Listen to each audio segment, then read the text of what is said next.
கிறிஸ்துவுக்குள் பிரியமானவர்களுக்கு ஆண்டவராக இயேசு கிறிஸ்துவுடைய இனிய நாமத்தினாலே வாழ்த்துக்கள். இந்த நாளின் தியானத்திற்காக நாம் எடுத்துக்கொண்ட வேத பகுதி சங்கீதங்களின் புஸ்தகம் 122வது சங்கீதம் 7வது வசனம்.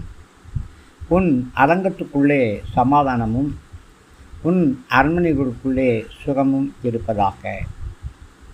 பிரியமானவர்களே, ஒரு பெரிய வாழ்த்துதல்.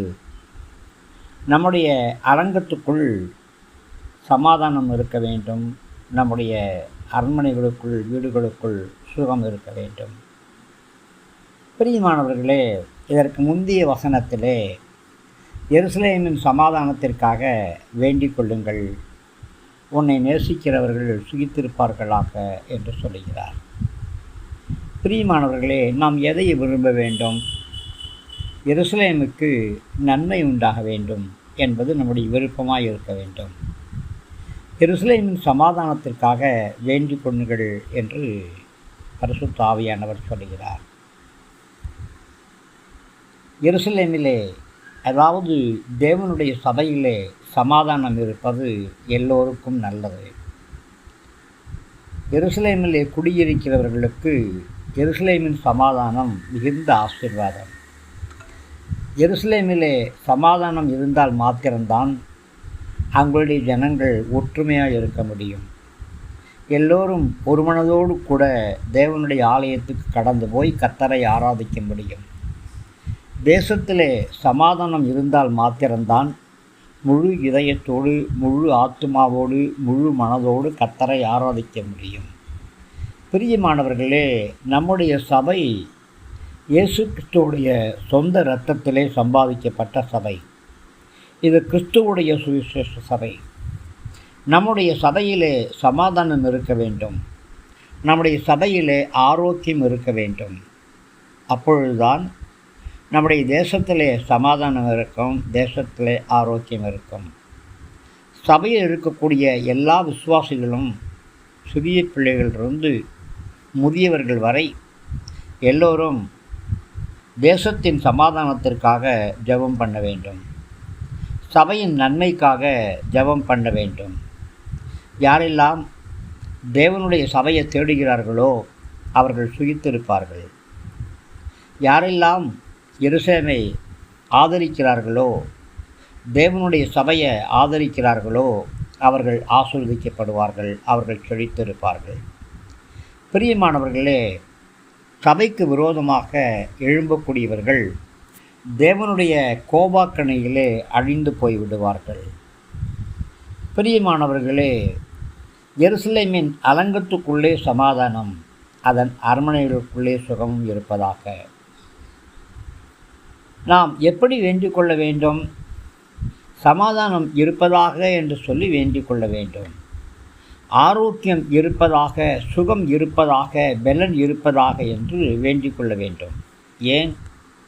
எருசலேம் அலங்கத்துக்குள்ளே கர்த்தருடைய பிள்ளைகள் குடியிருக்கிறார்கள்.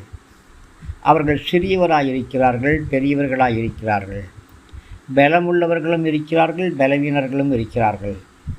அவர்கள் எல்லோருக்குமே சமாதானம் உண்டாயிருக்க வேண்டும். எருசலேமுக்கு அதன் அலங்கம்தான் பாதுகாப்பு. எதிரிகள் எருசலேம் அலங்கத்தை சேதப்படுத்திவிடக்கூடாது. எருசலேமின் மேலே யுத்தம் பண்ணக்கூடாது. சத்துருக்கள் எருசலேமின் அலங்கத்தை கைப்பற்றிவிடக்கூடாது. எருசலேமின் அலங்கத்துக்குள்ளாக எப்பொழுதும் சமாதானம் உண்டாயிருக்க வேண்டும். அலங்கம் எருசலேமுக்கு பாதுகாப்பாக இருக்க வேண்டும். எருசலேமின் அரண்மனைகளுக்காக ராஜாக்களும் இருக்கிறார்கள், பிரபுக்களும் இருக்கிறார்கள். அங்கே தாவீது வம்சத்தாருடைய சிங்காசனங்களாகி நியாயாசனங்கள் வைக்கப்பட்டிருக்கிறது. பிரபுக்கள் நியாயாசனங்களிலே அமர்ந்து ஜனங்களுடைய வழக்குகளை விசாரித்து நீதியாய் தீர்ப்பு சொல்லுவார்கள். அரண்மனைகளுக்குள்ளே சமாதானம் இருந்தால் மாத்திரம்தான், சுகம் இருந்தால் மாத்திரம்தான் சகல காரியங்களும் நீதியாய் நடக்கும். ராஜாவும் சுகமாய் இருக்க வேண்டும், ஜனங்களும் சுகமாய் இருக்க வேண்டும், அரண்மனையில் இருக்கிற எல்லோரும் சுகமாய் இருக்க வேண்டும். பிரியமானவர்களே, தேவனுடைய ராஜ்யத்திற்கும் தேவனுடைய சபைக்கும் விரோதமாக அநேக சத்துருக்கள் எழும்புகிறார்கள். அவர்கள் தேவனுடைய சபையை சபிக்கிறார்கள், தேவனுடைய ஜனங்களை சபிக்கிறார்கள்.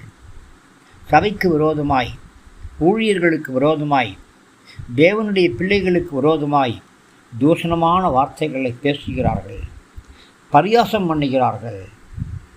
ஆனால் நாம் என்ன செய்ய வேண்டும்?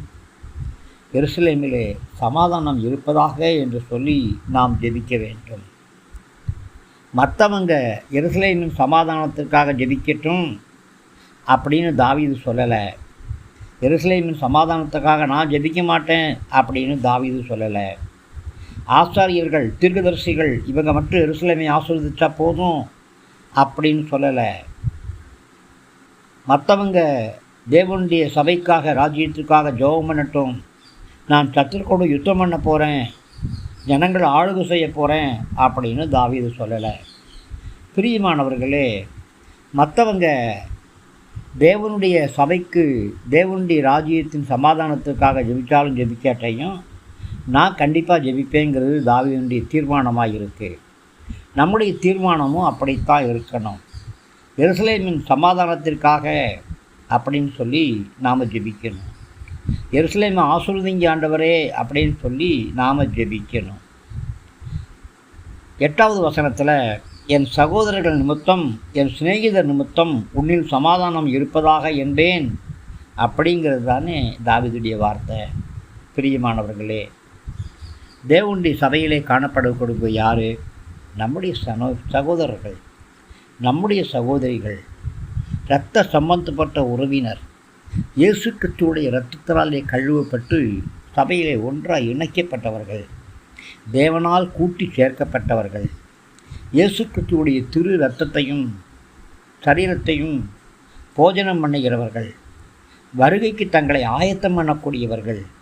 இப்படிப்பட்டவங்க எப்பொழுதுமே சமாதானமாக இருக்கணும் இல்லையா? ஆம், அதானே தேவன் விரும்புகிறாரு. தினசரி உங்களுடைய ஜெபங்களில் தேவனுடைய ஜனங்களுடைய சமாதானத்திற்காக வேண்டிக் கொள்வீங்களா? எருசலேமின் சமாதானத்திற்காக வேண்டிக் கொள்வீங்களா? அலங்கத்தின் சமாதானத்துக்காக வேண்டிக் கொள்வீங்களா? அரண்மனையின் சமாதானத்துக்காக வேண்டிக் கொள்வீங்களா? அப்படி வேண்டிக் கொள்ளும் பொழுது நீங்களும் சமாதானமாக இருப்பீங்க, ஆரோக்கியமாக இருப்பீங்க, சுகமாக இருப்பீங்க, பிரியமாக இருப்பீங்க. பிரியமானவனே, ஒரு ஆத்துமா வாழ்வது போல நீ எல்லாவற்றிலும் வாழ்ந்து சுகமாக இருக்கணும், செழித்திருக்கணும்னு நான் விரும்புகிறேன்னு பரிசுத்த ஆவியானவர் சொன்னாரே, அதே விருப்பம் நமக்குள்ளே இருக்கட்டும், அதே வாஞ்சை நமக்குள்ளே இருக்கட்டும், அதே தாகம் நமக்குள்ளே இருக்கட்டும். பரிசுத்த ஆவியானவர் நம்மை ஆசீர்வதிப்பாராக. கிருபை கூட இருக்கட்டும்.